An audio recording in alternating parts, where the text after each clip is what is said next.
Have you ever wanted to start your own podcast? I record and publish podcasts on a platform called Spotify for Podcasters, and I absolutely love it. Essentially, you can upload from your phone or computer, and it distributes to every platform that plays podcasts. They support video podcasts, and you can make money on the platform with ads or even podcast subscriptions, something that has made my life so much easier as a podcaster. So if you're interested, I highly recommend you give it a try. You can download the Spotify for Podcast app, or go to spotify.com/podcasters to get started on your podcast today.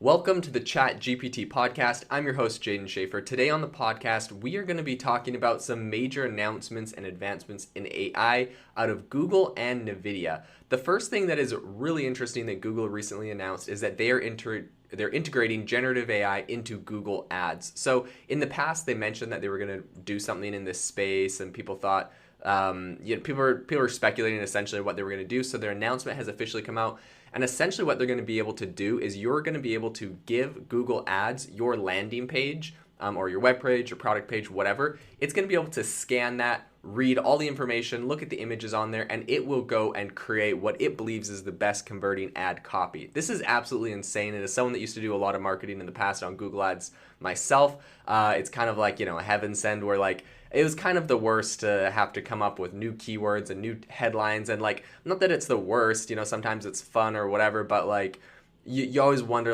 is there something I'm completely missing? Is there something that's way off that I'm not thinking of? Yada, yada. So this is actually going to be, I think, really cool in a sense that you're going to just plug your website in and Google is going to do it. Now, does this bring up some ethical questions or some causes for concern? Yes. One of those being, what if, you put in let's say a skin cream or something on a landing page.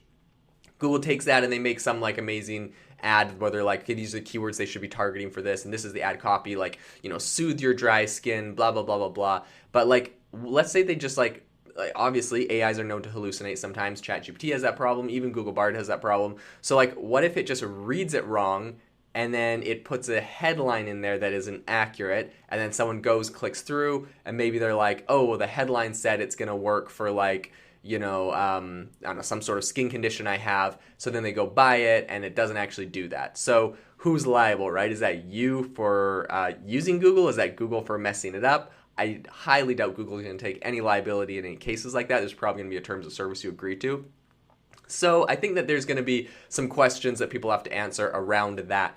And in addition to that, let's say Google, takes your landing page and they come up with some winning headlines, and they're oh my gosh, these headlines have an insane click-through rate. And so they just blast it, but it's inaccurate, and then you waste a ton of money on something. So I think it's going to be an area that people are going to want to watch. Inevitably, though, I think what most likely will happen is this isn't going to be an autopilot tool. So I think that removes a lot of the concern. You probably go on there, click generate, it's going to generate, and you go and it's up to you to read them and make sure everything's accurate. So it's just Google saying this is what we believe will convert the highest, and I'm assuming you can go in there and change and test it out.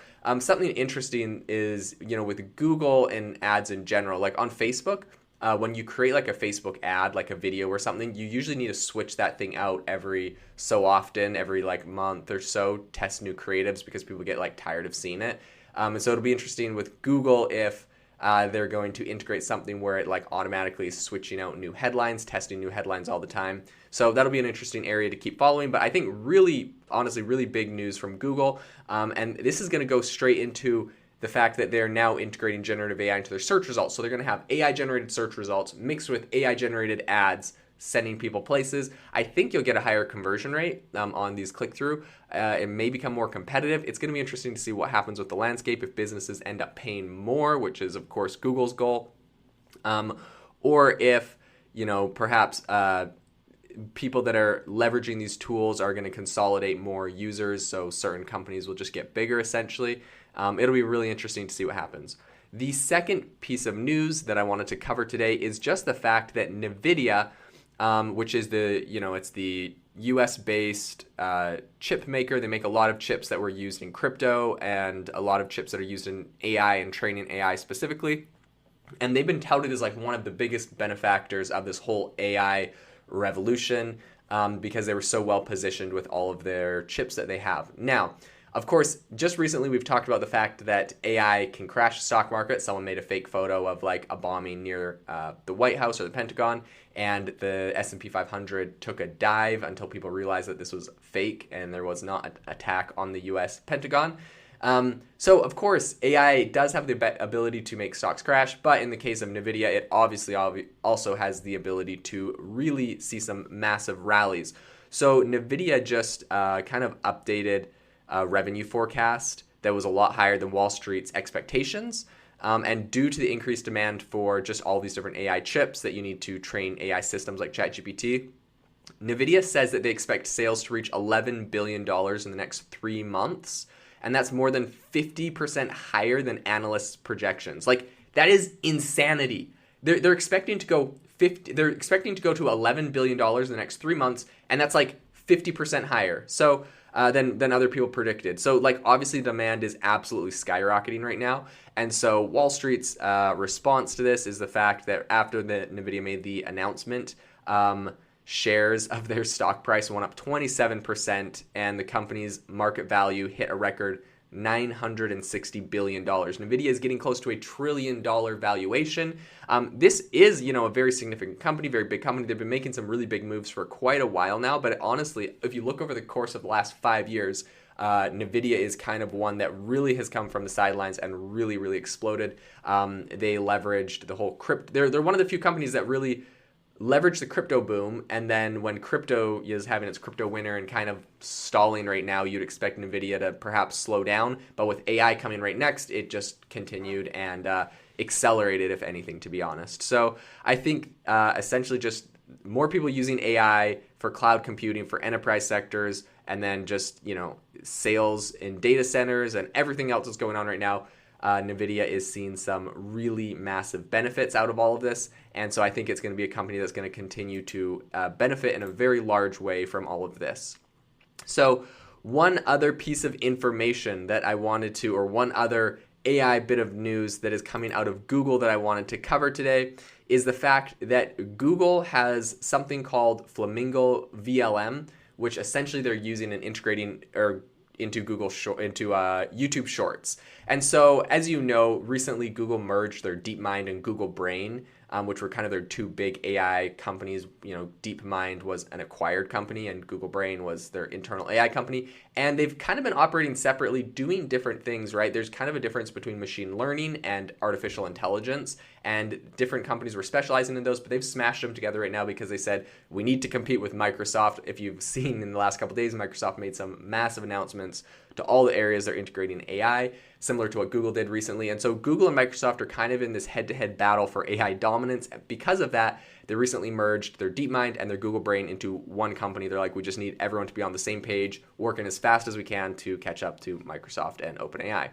So the team over there recently shared some insights into its visual language model, VLM, called Flamingo. So it's being utilized to generate descriptions for YouTube Shorts. So visual language model, essentially, it can watch your YouTube video or your YouTube short, right, these 60-second clips, and it can analyze the initial frames of a video and generate a text description. So kind of like when you're using ChatGPT and you have this whole conversation, ChatGPT automatically just puts like a title, which can be or can't be accurate sometimes. They're going to do the same thing with YouTube Shorts, where they can watch the whole video, listen to the audio, and they will decide on like the title that you can do and the description that you can add, and they'll be able to add keywords, and a whole bunch of other data. And this is something I think this is going to be a trend we see going forward in all content produced online. At some point, I'm going to take this video that's a podcast that I'm recording right now, I'm going to throw it onto a platform that's going to automatically add captions, descriptions, title, whatever. Maybe we'll A/B test 5 different titles to see which performs the best based off the content I talked about on the podcast. And I think it's going to be really hands-off for creators and consumers, where it's going to be probably a lot of machine learning, and AI that's generating sort of the grunt work or other text. Now, that being said, of course, there's going to be people that want to do this themselves. A lot of people have, their own style where it's like no capital letters in my title, or, they add like special emojis, whatever. Like people will have their own vibe. I also don't think that it's, far off to think you couldn't just get an AI to learn off of, perhaps what you've done in the past and continue a trend, something like that. So it'll be interesting to see what happens there. But this is an interesting, just a little tidbit, little feature that they're adding, integrating AI into a tool. But I think it's more indicative and more, consequential for the broader landscape and what this means for content in the future. This means essentially you will upload a piece of content. Perhaps I won't even write the title for an article, or the Wall Street Journal won't write the title for the article. They'll just throw the article, all the content up there, and AI will determine what title performs the best, what description performs the best, what image performs the best for that article. And it's going to be the same thing for YouTube thumbnails and all this kind of stuff, where I believe AI can auto-generate a lot of that. Man, YouTube thumbnails, that'll be crazy. I bet you they can just look through your video, take a screenshot of you talking at some point, make a crazy thumbnail based off of what's popular on YouTube, or, trends or styles you like. And if YouTube doesn't do this, somebody else will. So it's going to be interesting, and I think this is going to be a really big trend in the industry, where you will no longer create, some of the categorizing content around your content. The one other thing I wanted to talk about is the fact that Opera has recently unveiled. Opera, if you don't know, it's an operating system like Google Chrome. Not operating system. It's a browser like Google Chrome or Microsoft Edge or Firefox.